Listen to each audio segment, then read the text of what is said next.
Today is Wednesday, June 3rd, 2026, and we are looking at a situation where financial gravity seems to have just completely reversed itself. Yeah, it really has. Welcome to another deep dive. We've got a massive stack of fresh earnings call transcripts, financial metrics, and stock analysis reports centering on a company called Broadcom, ticker symbol AVGO. AVGO. And our mission for you today is to untack one of the most mind-bending paradoxes in the tech and finance world right now. It's a huge one. Think about this. How does a company sitting at the absolute dead center of the global AI revolution report record-shattering, mind-blowing numbers and then immediately watch its stock plunge 14%? It's a massive puzzle. Yeah. And it really is. And it's so important to realize up front that this isn't just a story about, stock price fluctuating after hours. Right. It's bigger than that. Exactly. Broadcom's quarterly report is essentially this giant bay window into the sheer physical scale of the global AI build-out. It shows us the extreme, almost impossible expectations the market has right now for anyone operating in this space. Okay, let's unpack this. Because before we can figure out why the market threw a fit, we need to establish what Broadcom actually is. Yeah, good call. Because for a lot of people listening, Broadcom isn't exactly a household name. You don't walk into a big box store and buy a Broadcom device like you would an Apple iPhone. No, definitely not. But they are the invisible, essential plumbing of the entire AI revolution. Plumbing is the perfect word for it, honestly. They are completely foundational. Broadcom builds the custom AI accelerators and the incredibly complex AI networking silicon that the biggest tech companies in the world absolutely rely on just to make their data centers function. When I was reading through these sources, an image kept popping into my head to describe their business model, but I need you to tell me if it actually makes sense mechanically. Okay, let's hear it. It feels like Broadcom is a high-speed bullet train that is physically hauling like a massive bank vault full of recurring gold bars. Oh, wow. I really like that. The bullet train in the bank vault. Does it work, though? It does. But let's evolve that metaphor a bit to understand why a hardware company even needs a software bank vault in the first place. Because this dual engine structure, it's the secret to their massive scale. Right. Engine 1, your bullet train, is the hardware. This is the hypergrowth AI chip business. Broadcom designs custom AI accelerators, they call them XPUs, for 6 massive hyperscale customers. Wait, really quick. When we say hyperscale customers or hyperscalers, we're talking about the absolute titans of cloud computing, right? The Amazons, Googles, and Microsofts of the world. Exactly, yeah. The companies running data centers so large they require custom infrastructure. Broadcom builds very specific chips for them, known as ASICs, or application-specific integrated circuits. Okay, ASICs. Yeah, unlike a general-purpose processor that tries to be, decent at everything, an ASIC is custom designed from the atomic level up to do one specific job, like training an AI model with ruthless efficiency. Wow. And Broadcom also absolutely dominates AI networking with products like their Tomahawk 6 and Jericho interconnects. And why is the networking side so critical? Because I think people imagine just like one giant super chip doing all the AI thinking. It's a great point. AI isn't one chip. It's tens of thousands of chips that have to talk to each other to solve a single problem. Oh, I see. Right. If those chips can't share data at the speed of light, you get a bottleneck. Tomahawk 6 and Jericho are the physical traffic controllers ensuring thousands of AI chips communicate without lagging. Okay, so they designed these incredible chips, but I got genuinely confused reading this part of the financial reports. Broadcom is the biggest AI chip designer on the planet, but they don't actually own the factories that make the chips. Nope, they don't. They use a fabless model. How does a hardware giant not build their own hardware? I know, it sounds counterintuitive, but it's actually the smartest way to play the game. Broadcom doesn't physically manufacture these chips because building a cutting-edge fabrication plant, a fab, costs upwards of $20 billion. $20 billion just for the factory. Yeah, and it requires constant, incredibly risky upgrades. So Broadcom handles the complex silicon roadmaps. They design the architecture. Then a company like TSMC physically fabricates the chips at the 3 and 5 nanometer scale. And just to put nanometer scale into perspective for the listener, we are talking about carving pathways for electricity that are literally the width of a few atoms. Precisely. I mean, it is quantum-level engineering. By being fabless, Broadcom avoids the multi-billion-dollar risk of building the physical factories. That makes sense. Yeah, they tailor the cutting-edge design precisely to what these tech giants need, and let someone else handle the microscopic manufacturing. But designing these chips, even without the factories, is insanely expensive. And the semiconductor industry is notoriously cyclical, right? It goes through huge boom and bust phases. Oh, absolutely. If demand suddenly drops, Broadcom's bullet train could derail, which brings us to their safety net, the bank vault. Engine 2, Okay. the software side. In late 2023, Broadcom acquired VMware, which is a massive infrastructure software business. And this acts as the financial ballast for the entire company. So what does VMware actually do? It's the software that allows giant corporations to run their server environments efficiently. It has an insane 93% gross margin. 93%. That's almost pure profit. Pretty much. It operates on a subscription model, and their annual recurring revenue is growing at 17%. You look at a product like their new enterprise software stack, VCF 9.1. Once a massive global corporation integrates that into their IT department to run their everyday operations, they aren't going to just rip it out on a whim. Oh, definitely not. The switching costs are astronomically high. If a company wants to leave VMware's VCF 9.1 environment, they are looking at undoing years of complex configurations. Right, and retraining everyone. Exactly. Retraining their entire IT staff and risking massive operational downtime. It just doesn't happen. So to connect this to you, the listener, why does this specific dual engine setup matter? It's because Broadcom has built an incredibly wide, deep defensive moat. A huge moat. Right. On one end, they are co-designing the physical silicon architecture with the biggest AI giants in the world, a multi-year lock-in. On the other end, their software runs the mundane, everyday corporate servers that the global economy relies on. Yeah, it's brilliant. They have a stranglehold on both the futuristic bullet train and the everyday bank vault. Exactly. You don't swap out your core hardware partner when your entire 10-year AI strategy is built on their silicon, and you definitely don't swap out your core server software when it runs your entire back office. Right, so we understand the mechanics of the machine. It's an absolute juggernaut. Now we need to look at the speedometer. Because this Q2 2026 report we're analyzing, I had to read it twice because the numbers kind of broke my mental model. They were pretty shocking. They didn't just grow, they accelerated massively. Right. Total revenue for the quarter hit $22.2 billion. That is up 38% year over year. And remember, that is total revenue, which includes the slower-growing legacy businesses. The AI-specific numbers are what really shocked the street. Oh, absolutely. AI semiconductor revenue alone was $10.8 billion. That is up 143%. Incredible. And the guide for next quarter. They're projecting Q3 revenue to hit $29.4 billion. That represents an 84% year-over-year acceleration. Yeah.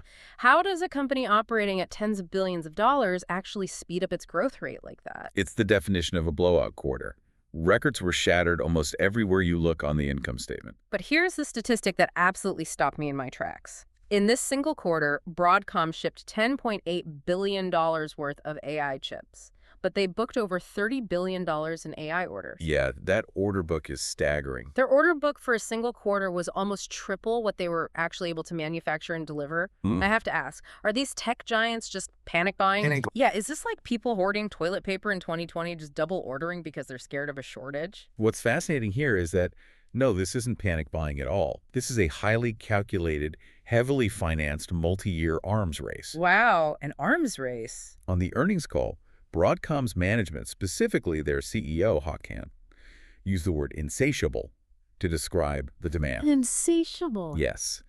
What we are seeing in that $30 billion order book is that visibility for these hardware orders now extends all the way out to 2028. Meaning Google and Meta are placing concrete orders today for chips they know they won't even receive for another 2 to 3 years. Exactly. Because building artificial intelligence at this new frontier scale requires securing resources years in advance.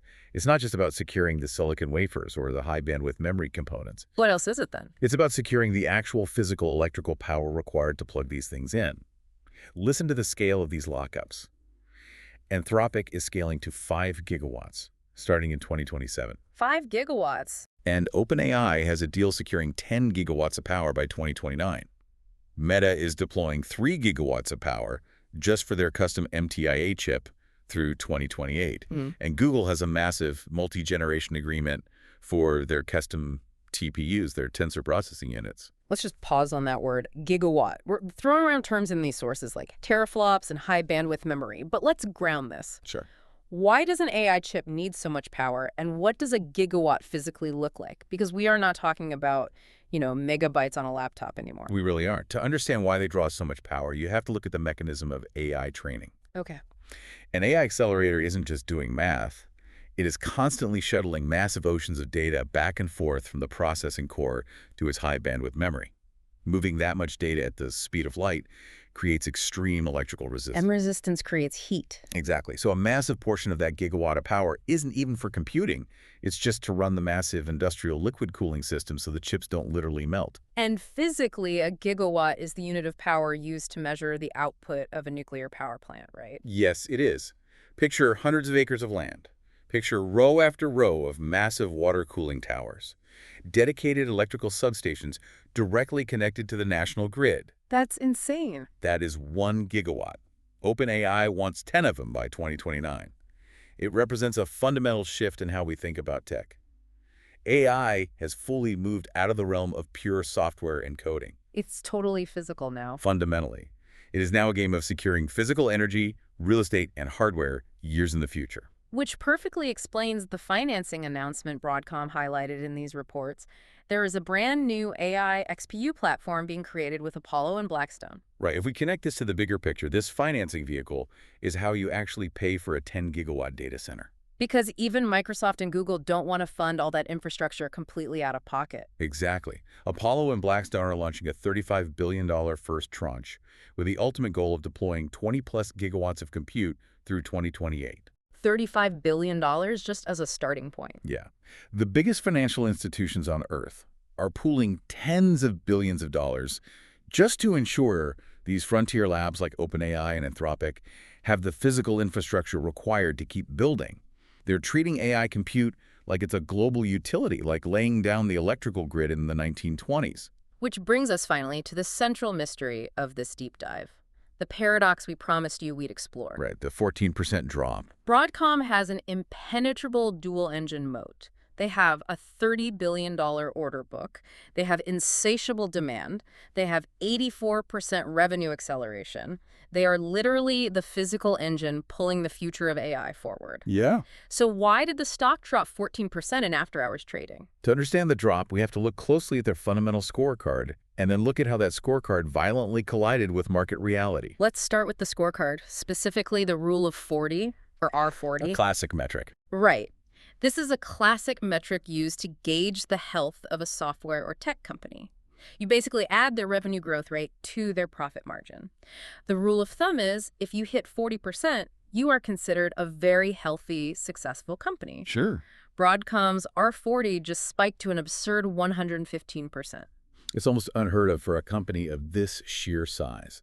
It was driven by that massive revenue reacceleration combined with a record 67% operating margin. And the analysis sources also showed they hit a perfect 6 out of 6 on their fundamental scorecard. But wait, pause there. The scorecard tracks things like free cash flow and debt to EBITDA. Right. For those of us who don't have a finance degree framed on the wall, what exactly are we measuring with debt to EBITDA? Think of it as a corporate stress test. EBITDA stands for earnings before interest, taxes, depreciation, and amortization. Okay, a mouthful. Basically, it's a measure of the raw cash profit the business generates from its core operations. Debt to EBITDA simply asks, compared to the raw cash you generate every year, how big is your mountain of debt? Okay. For Broadcom, despite making massive acquisitions like VMware, their cash generation is so intense that their debt levels are incredibly safe. They haven't had a perfect score like this since the initial AI ramp back in 2024. Here's where it gets really interesting.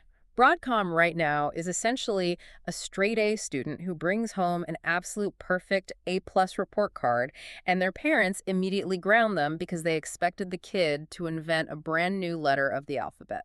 That is the perfect analogy for extreme valuation risk. Let's look at the multiple investors are paying. Let's do it. Over the last 5 years, Broadcom's stock is an 11-bagger.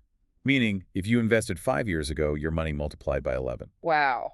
The stock price went from roughly $43 to around $479 today.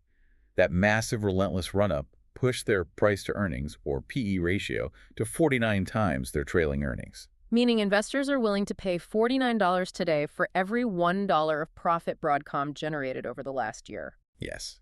And 49 times earnings is at the absolute top of Broadcom's 5-year historical range. Ah, so there's no room for error. Exactly.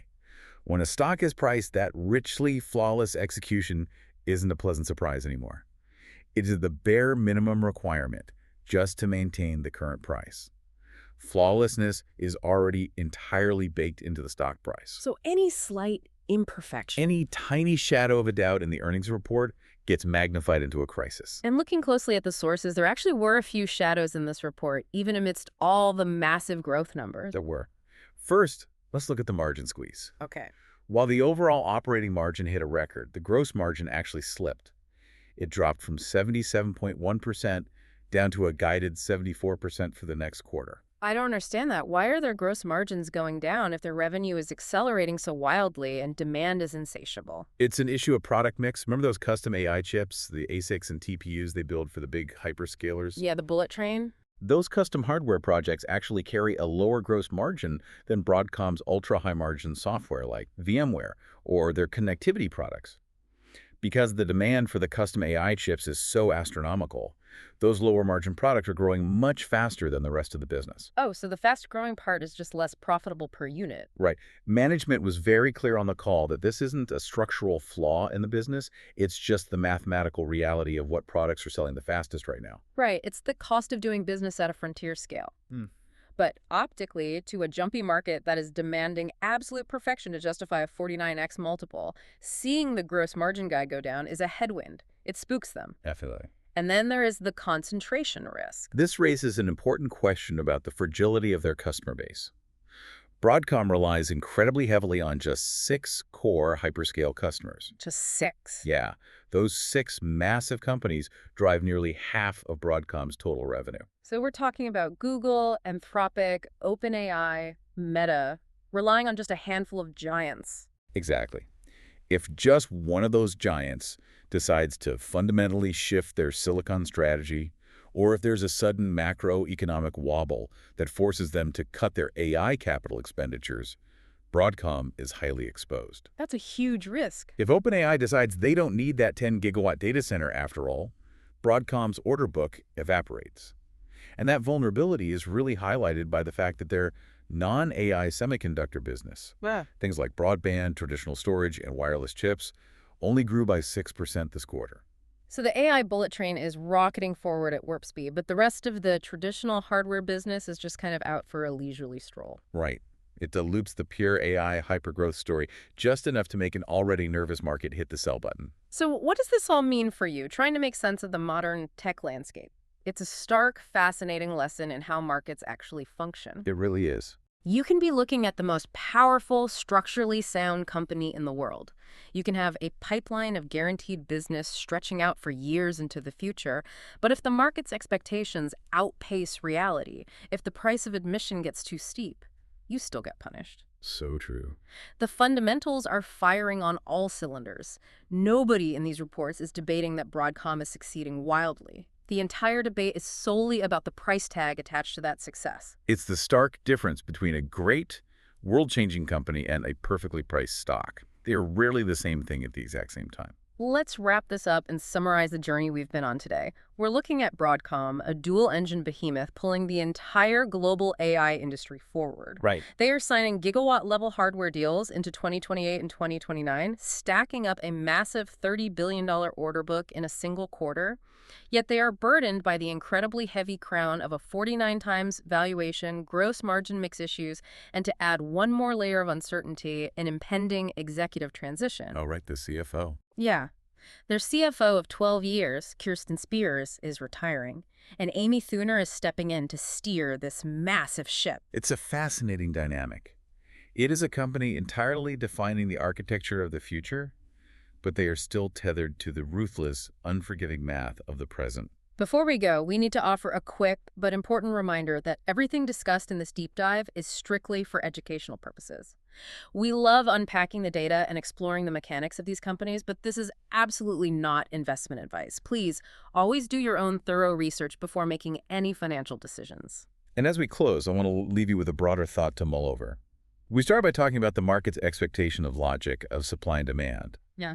But look closely at what is actually happening beneath the financial metrics we discussed today. It's wild. The biggest companies on Earth are quietly locking down tens of billions of dollars. They're securing entire gigawatts of electrical power, literal nuclear plant levels of energy years in advance through 2028 and 2029. And they're doing all of this, spending all this treasure just to build the physical hardware, the silicon brains for AI.